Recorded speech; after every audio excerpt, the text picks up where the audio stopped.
The impact of making America great again on climate action. This quest to reduce emissions is making us economically weaker, hurting our efforts to compete with the dictatorships. Trump in this area is a bracing gale of fresh air. Artificial intelligence and quantum computing impacting world around us in terms of production. In the end, AI is just another tool. Anyone who's dominated by the tool is a fool. The role of tariffs, the complete breakdown of WTO. What implication does it have for Global South? I am much more in favour of free trade with our friends, with like-minded democracies, than I am of free trade with those who wish to do us harm, such as Communist China under the present regime. How do you see the global institutions transforming themselves in the coming era? Global institutions would function better if, say, India and Japan were admitted to the Security Council. I think a Security Council without India and without Japan simply doesn't recognise the world as it currently is. I mean, India is living, breathing proof that you don't need to be a dictatorship to progress.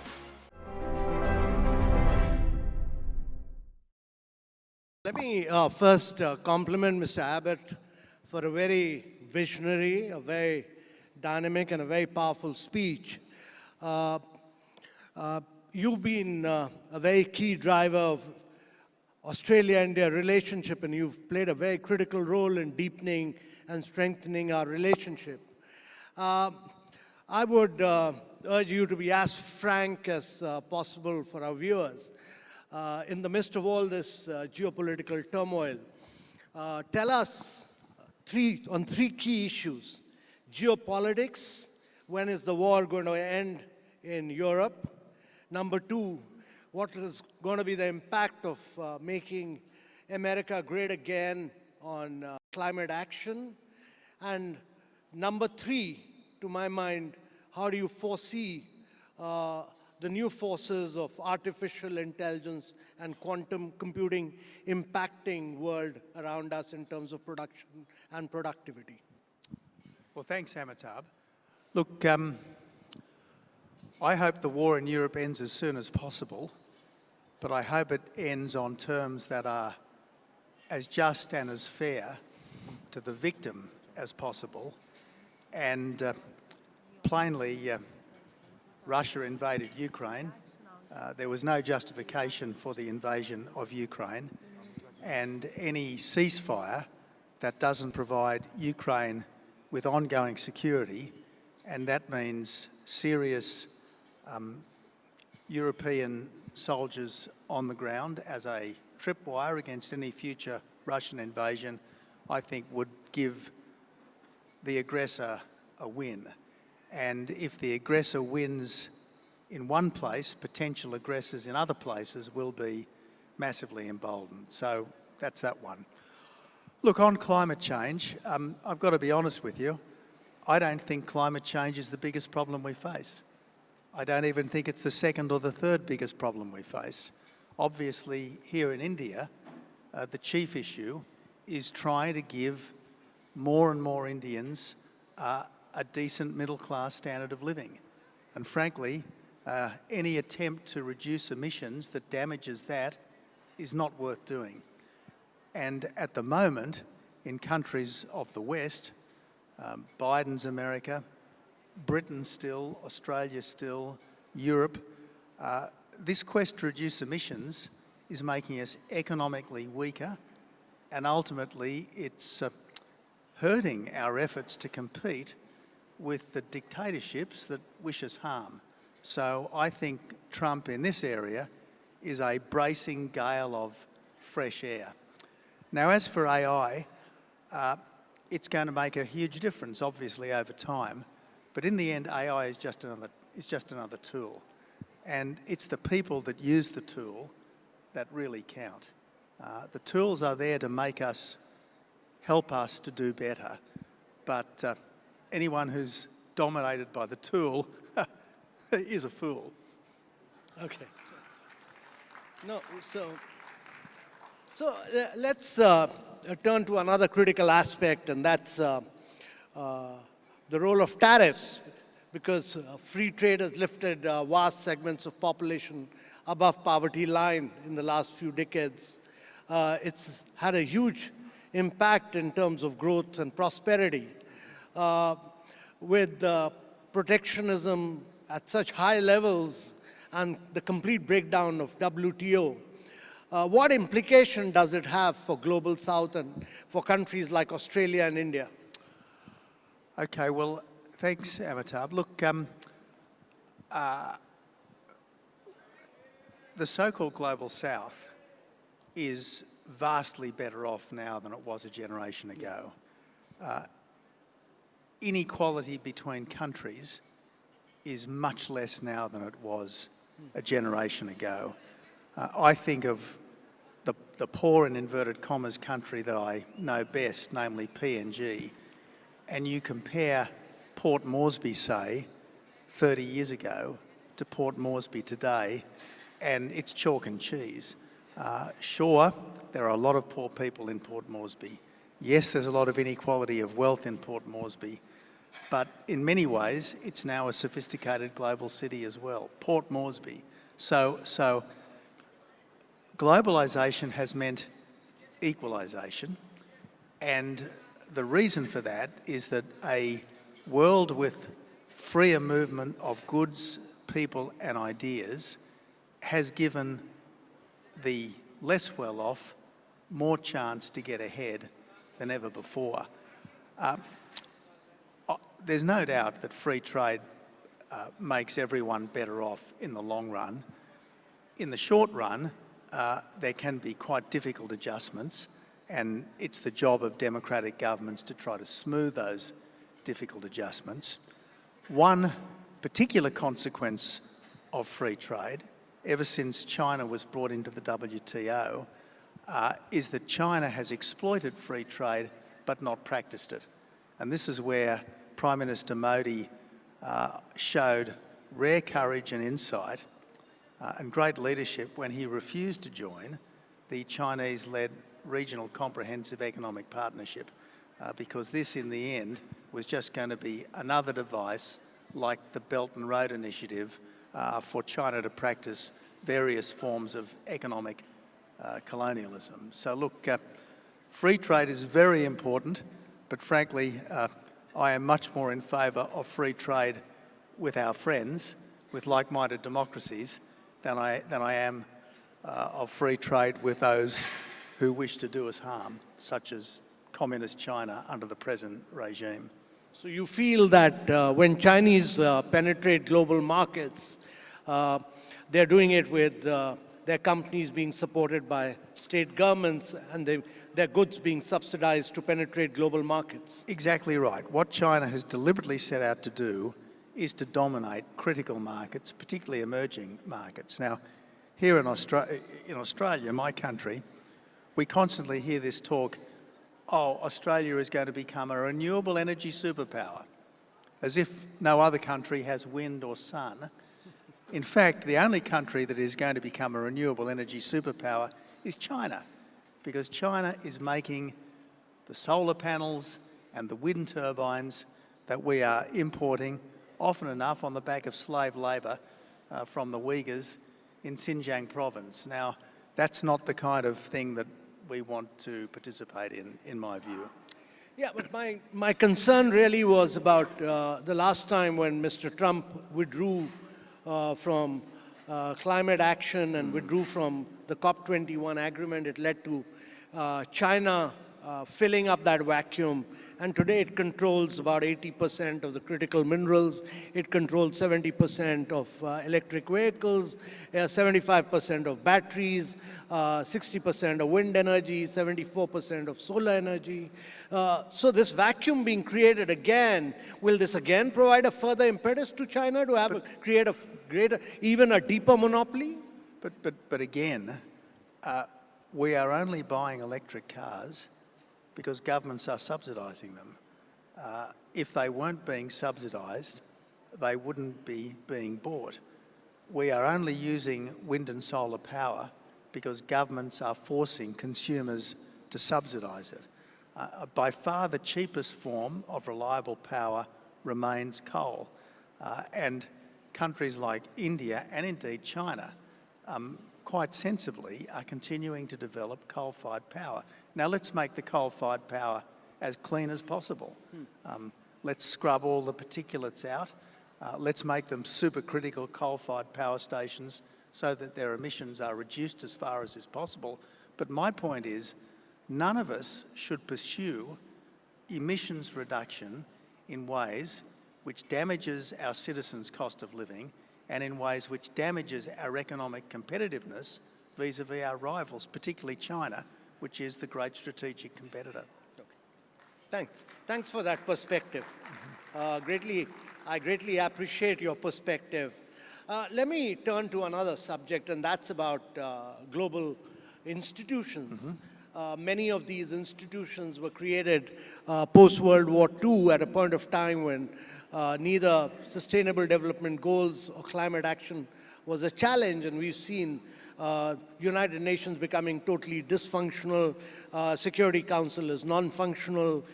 We are seeing that the World Bank, Monetary Fund are not able to meet the requirements of resources required for the global south. How do you see the global institutions transforming themselves in the coming era? And what do you think need to be done to hasten a far more representative character of these institutions? Well, Amitabh, first thing I should say is that I think global institutions should be taken seriously, but I, for one, would never surrender the sovereignty of my country to dictation by a global institution. I would not. Particularly a global institution which is dominated by countries with very different sets of values and very different attitudes towards human rights, etc. That's the first point I want to make. Second point I want to make is that global institutions would function better if, say, India and Japan were admitted to the Security Council. I think a Security Council without India and without Japan simply doesn't recognise the world as it currently is. The third point I'd make is that please let's not put these institutions on a pedestal. I mean, the International Court does not operate like a global version of the Judicial Committee of the Privy Council. We are not talking about a court of justice. We're talking about a court of politics. And the most obvious example is the recent decision to treat identically the Prime Minister of democratic Israel pursuing a just war against a terrorist organisation and the leaders of that terrorist organisation. This idea that the now dead leader of Hamas should be subject to no more sanction than the democratic leader of Israel shows just how flawed so many of these global institutions are. Wonderful. Mr. Abbott, let me turn to the Indo-Pacific region, which has become an increasingly contested area with increased economic and coercion in the South China Sea. What's your view on this and this very, very aggressive stance by China? How do Australia and India work together, and what more can be done in the Indo-Pacific region? Well, you're right. China is increasingly assertive, to put it at its kindest. Belligerent, I think, is a more accurate description. And the most recent example of this is a Chinese naval task force that has just sailed down the east coast of Australia without any prior warning or notice to the Australian government. 2 live-fire exercises which massively disrupted air transport across the Tasman Sea. And this is typical of, I suppose, China attempting to let all its neighbours know who the big dog is. I mean, what we've seen in recent times is traditional Chinese exceptionalism married to Marxism, Leninism, and the Beijing government's attitude to all its neighbours is tremble and obey. That's their attitude. So we've got to be conscious of just what we're dealing with here. This is where I think India can really step up. I mean, India's always been the superpower of the subcontinent, but if you look at India's history, it's always acted with great forbearance. Notwithstanding many provocations, there's been no aggression against Pakistan. India's actions in the 1971 war it was really a humanitarian effort that resulted in the liberation of Bangladesh. I think India has been an exemplary global citizen, and as I said earlier, it's well and truly assimilated democracy and the rule of law. I mean, India is living, breathing proof that you don't need to be a dictatorship to progress, that a very large and disparate country can be a functioning liberal democracy, indeed a very efficient liberal democracy. So I like to think that in the decades to come, India will count for much more in the world, that India's global role will increasingly reflect its economic clout. And as I've said on numerous occasions, if there is to be a leader of the free world in 50 years' time, it's as likely to be the Prime Minister of India as the President of the United States, particularly if the United States engages in a kind of strategic retreat. Okay. Thanks for that outlook and that perspective. And I wanted to turn to the Australia-India relationship, and the Australia-India Economic and Trade Cooperation Agreement was a landmark deal. What more can be done to accelerate the pace of greater benefits between Australia and India relationship? Well, Amitabh,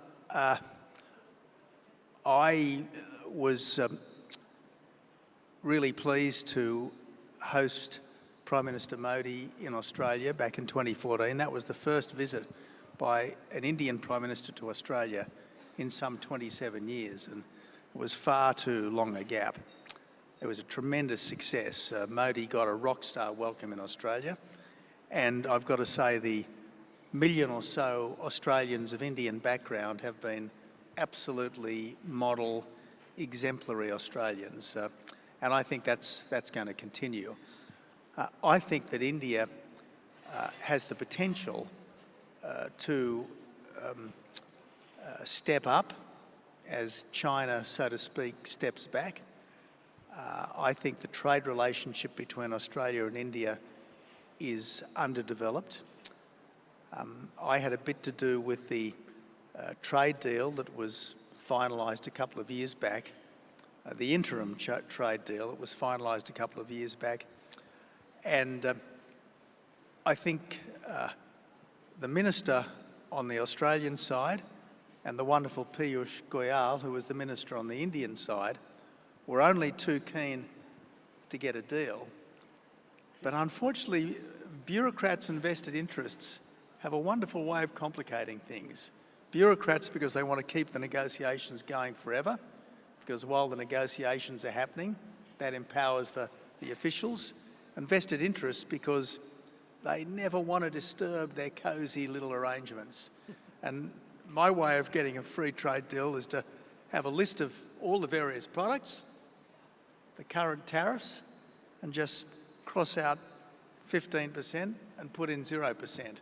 Cross out 150%, which there was on Australian wine at that time, and put in, at least in the short term, maybe 20%, reducing ultimately to 0%. And I just think that's what we need more of. I mean, why shouldn't two countries that really are so much at one on so many things have completely free trade in goods, very substantial mutual recognition of qualifications, and at least above a certain wage level, relatively free movement of people. I think the Indians love the Australian wines. They're available in plenty. And we'd be very happy to see more of them. The two things Indians love.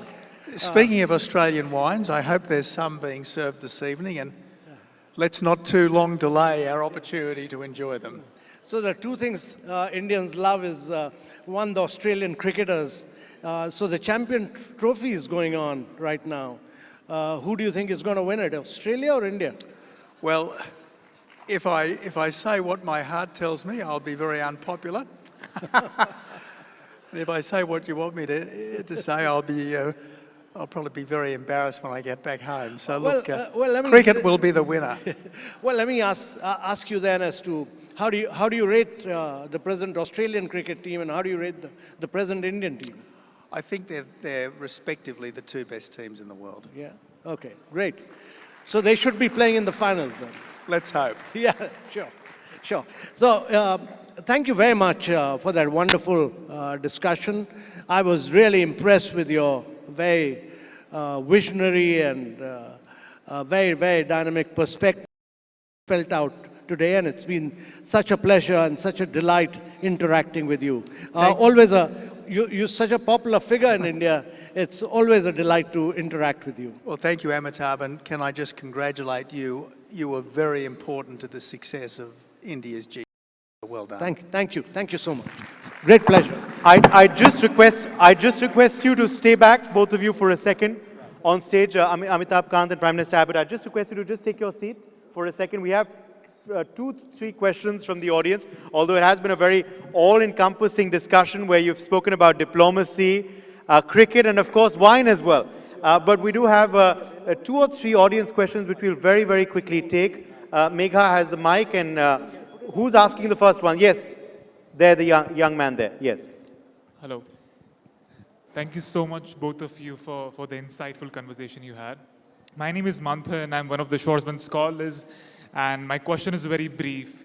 The world that we are growing in right now is becoming increasingly polarized with Mr. Trump, the conflicts in Gaza, Ukraine, the AI coming in, and so on and so forth. In the theme of the next conference, of the theme of Vasudhaiva Kutumbakam, what, according to you, is the way to make the world less polarized? How would you bring Mr. Trump, Xi, Modi, and all together in this world? Thank you.